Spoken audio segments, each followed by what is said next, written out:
career or I guess record sales has never been the motive really, but there's a side to me that loves to play a gig, you know, and loves to be on stage and loves to sing almost more than anything in the world, like a show. And all the traveling and everything comes with it becomes invisible because that's so important. And then there's another side of me which is very introvert, very domestic, very much hanging around with family and friends in Iceland and writing songs at night when the other ones are asleep or walking by the ocean. And being the lucky bastard I am, I get to do a bit of both, you know. And it's just a nice balance.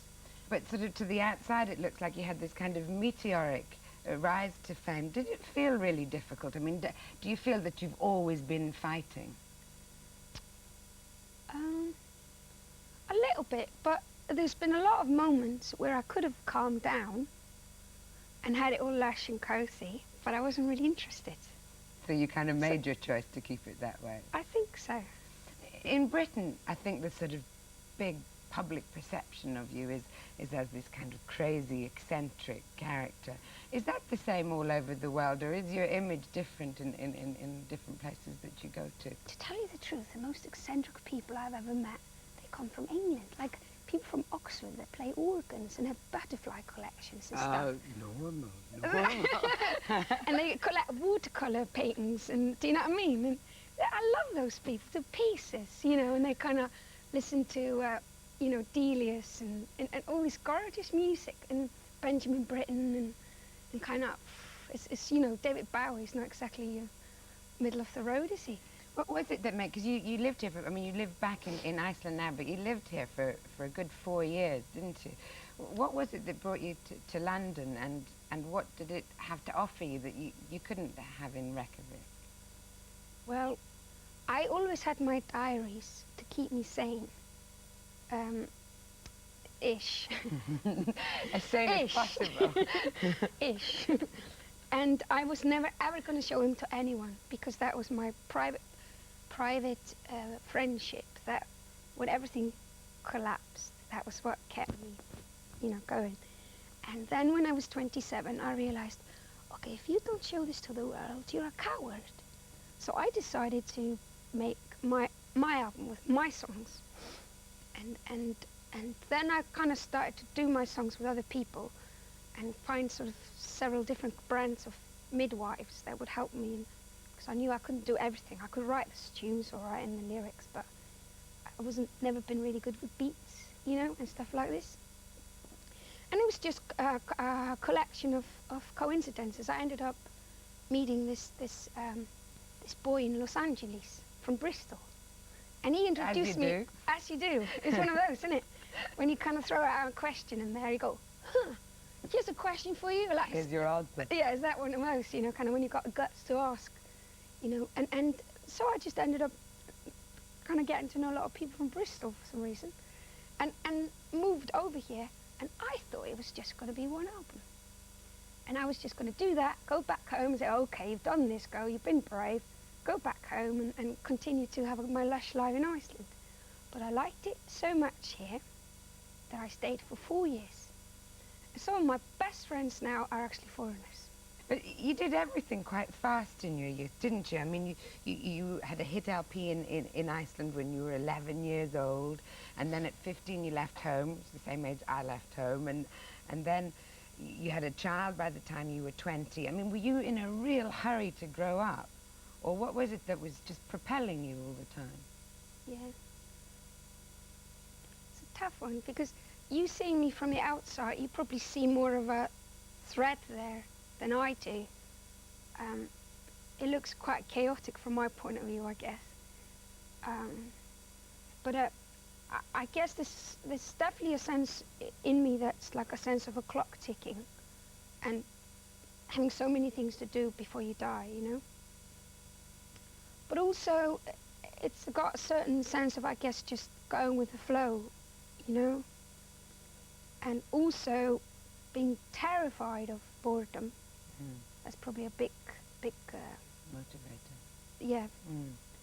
And also not wanting to be accused of being a coward. Is that the thing? Is that the red rag for Björk? I'm actually confessing here my weakness. That's probably my biggest weakness. And like, you're a coward if you stay in Iceland. You have to go out in the big world. All right then.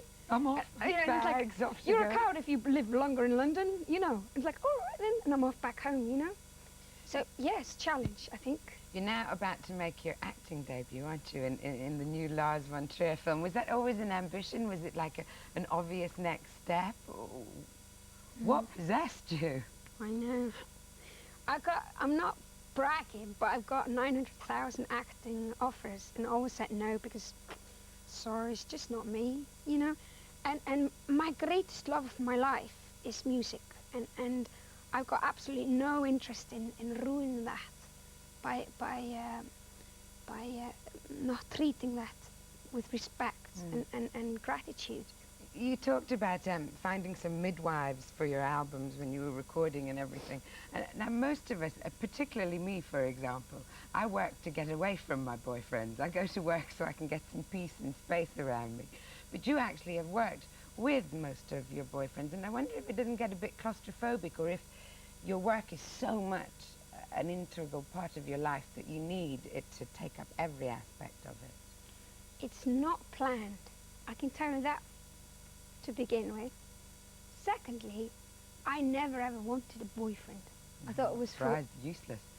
Yeah, it's only good for playing the drums, you know. It's like, but then it just kind of happens, doesn't it? And it sneaks up from behind, and it's like, I didn't plan this. There's no room for this, you know. And I always find myself in this situation, and you're working like someone who's so obsessed with music like me. I'm like ill.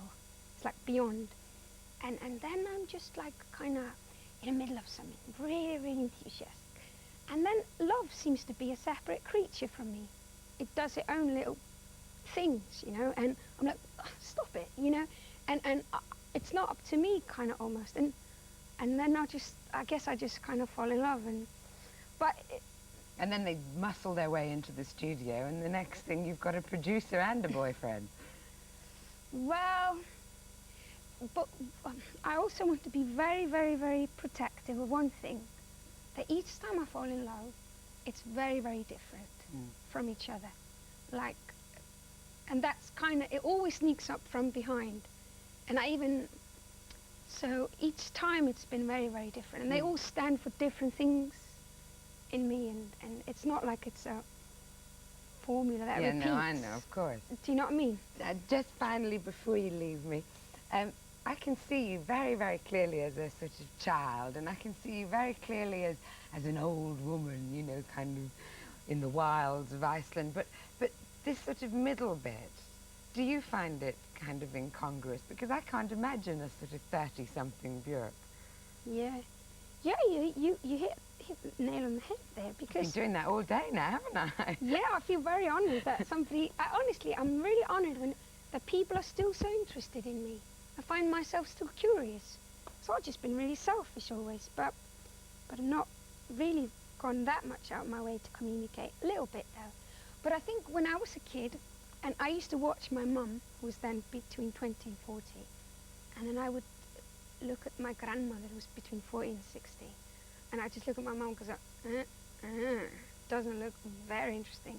A lot of fuss about nothing, running around, oh, he doesn't love me, I don't love him, you know, all these kind of dramas, and kind of like, and kind of like preparing a graceful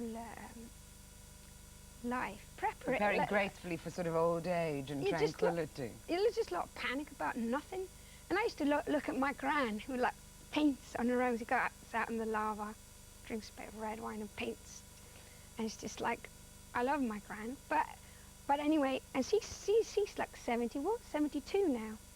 And she's like, every time I come, she's like got a completely new star going on in her paintings, like grows and grows and grows. She your role model? Ah, definitely. So I said, okay, I just got to be really good between 20 and 40. It's going to be really difficult. But you can get, it's like I've got 8 years to go now, right? So it's not that far away. Yeah, so you're nearly there. I can't wait. You can almost relax. Yeah. Björk, it's been an absolute pleasure having you here today. Thank you very, very much. Stay tuned, because after the break we'll be talking to Richard E. Grant about From Swaziland to Swashbuckling. But before you go, to play you into the break, let's have a look at Hunter, Björk's new single. I thought I could organize freedom.